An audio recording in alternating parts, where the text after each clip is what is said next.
Bom dia, meu terceiro ano. Agora a gente tem que ser fera mais que tudo, né? Estudando em casa. Vou tentar dar o apoio que vocês merecem, tá bom? Vamos um pouquinho aqui com história, Grécia. É nas atividades que a gente acaba pontuando melhor o assunto, aprendendo melhor, tá? Então eu tô aqui na aula 6, página 43, tá bom? Sobre Grécia. Sobre evolução política da Grécia, tá vendo? Vamos juntos nas atividades de sala, tá? Tinha o desejo de saber por que o Nilo começa a encher no solstício de verão. De acordo com a primeira explicação, são os ventos estivais que, desviando com seu sopro as águas do Nilo, impede-as de ir para o mar, ocasionando a cheia.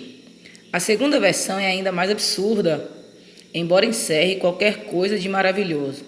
Dizem que o oceano envolve toda a terra e que o Nilo está sujeito a inundações porque vem do oceano. A terceira explicação é mais falsa.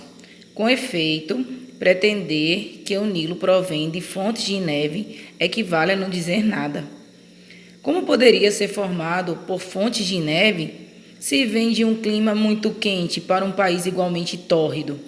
Aí, né, o nosso querido Heródoto, o pai da história, problematizando aí as questões aí do Nilo, né? A gente sabe que ele é o pai da história, esse grego, e ele está aí querendo arrumar uma explicação para as cheias do Nilo. No fragmento apresentado, escrito por volta de 440 a.C., Heródoto expõe diferentes visões para explicar os motivos das cheias do rio Nilo no Egito. A forma de exposição de Heródoto expressa uma característica da polis grega associada. A polis é a cidade-estado, né? Vamos direto na certa, letra E.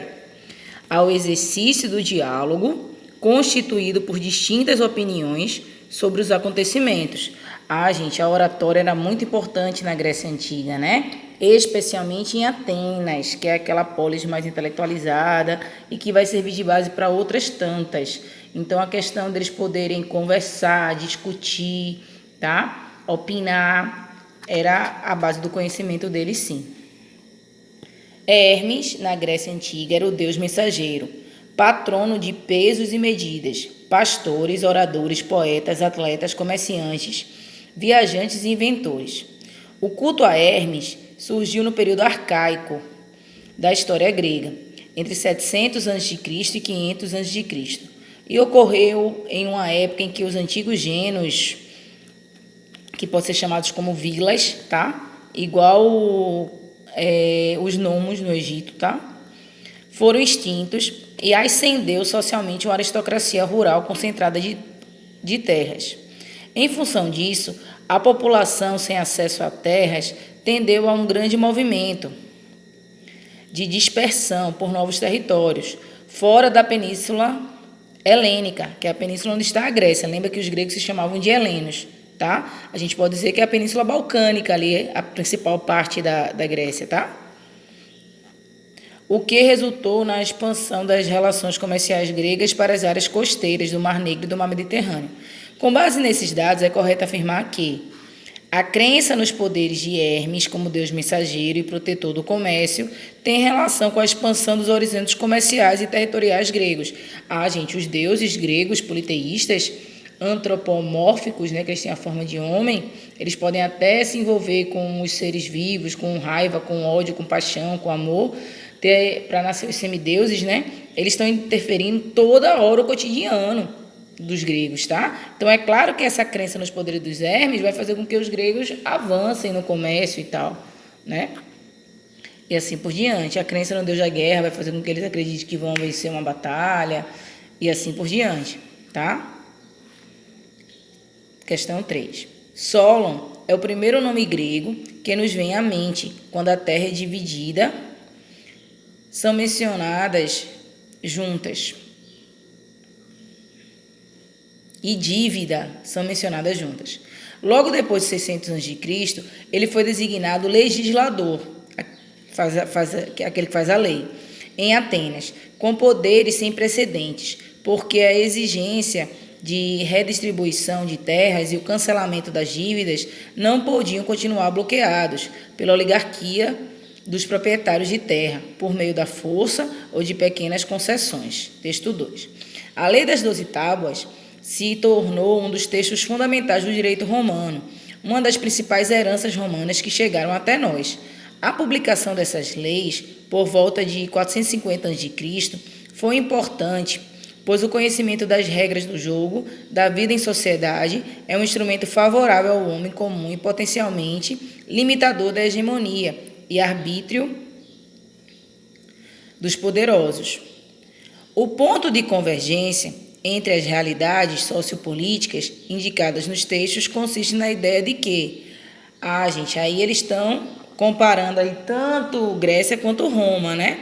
E ele quer mostrar que onde é que se converge, o que é que tem de parecido, né? A letra E, criação de normas coletivas, ou seja, leis que vai abranger a todos, vai diminuir desigualdades sociais, né? Em termos de tratamento. É exatamente isso aí. Eles estão querendo trazer leis gerais. Isso vai ser uma característica da Grécia, consequentemente da Roma, que a gente sabe que Roma vai plagiar muita coisa da cultura grega, né? 4. O aparecimento da polis constitui, na história do pensamento grego, um acontecimento decisivo. Certamente no plano intelectual, como no domínio das instituições, só no fim alcançará todas as suas consequências. A polis conhecerá etapas múltiplas e formas variadas. Entretanto, desde seu advento, que se pode situar entre os séculos 8 e 7 a.C., marca um começo, uma verdadeira invenção. Por ela, a vida social e as relações entre os homens tomam uma forma nova, cuja originalidade será plenamente sentida pelos gregos. De acordo com o texto, na Antiguidade, uma das transformações provocadas pelo surgimento da polis foi interpretação do texto, né? Que a resposta está aqui, ó. Letra E. A constituição de espaços de expressão e discussão, que ampliavam a divulgação das ações e as ideias de seus membros. Gente, as assembleias populares era bastante comum na Grécia Antiga, né? Lembra que a gente está falando de Idade Antiga, um período sem internet, sem jornal, sem televisão, sem nada disso, né? Sem rádio, sem nada disso.